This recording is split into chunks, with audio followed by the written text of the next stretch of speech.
Aux portes du parc naturel régional du Massif des Bauges, ils se sont installés paysans en 2016 avec un projet atypique et très original.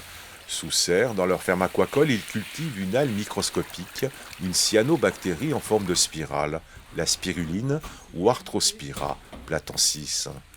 À l'état sauvage, la spiruline pousse dans des lacs d'eau douce, riches en sels minéraux dans des régions chaudes tout autour de la ceinture tropicale. Très dépendante de la température, de la qualité de l'eau et de l'ensoleillement, et pour se rapprocher au plus près de son milieu de vie naturel, les bassins sont régulièrement contrôlés pour assurer pleinement son développement. Une spiruline paysanne, très riche en protéines, vitamines, fer, minéraux et enzymes. Seul bienfait absent, la vitamine C. On ne fait pas de la spiruline pour rien. Si on fait de la spiruline, c'est vraiment pour apporter un bien-être, puisque c'est un alicament. Donc voilà, c'est le mot santé. Préserver sa santé en mangeant sainement, c'est le principal pour moi. Et si vous voulez avoir une qualité de spiruline, ce qui est important, c'est vraiment la façon dont on va la transformer et la sécher. Et comme nous, on la sèche à basse température, c'est vraiment un produit de qualité qui garde toutes ses propriétés nutritionnelles. À maturité, la spiruline est récoltée tous les jours, en pleine période de production. Sa biomasse est égouttée, pressée, extrudée puis séchée à basse température afin de conserver toutes ses propriétés nutritives et enfin conservée sous forme de brindilles ou de comprimés.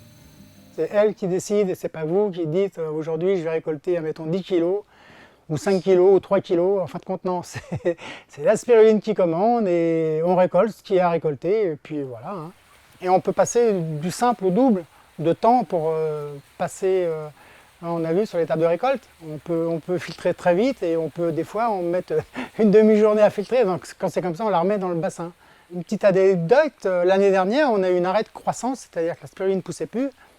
Et donc on s'appelle entre nous les spiruliniers en disant t'as le même problème chez toi. Et moi en fin de compte il y avait eu un tremblement de terre sur Albertville.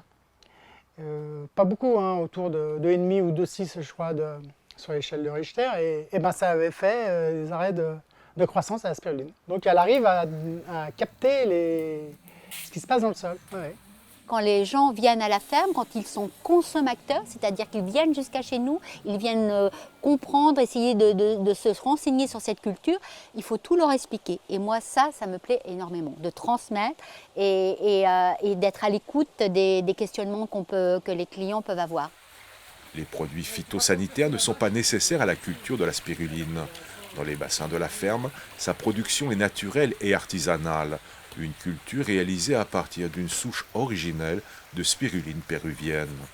En France, les spiruliniers paysans ont également développé des techniques de récolte simples pour qu'elles soient reproductibles partout et par tous, y compris dans les pays du Sud. Les Nations Unies considérant aujourd'hui la spiruline comme l'aliment du troisième millénaire.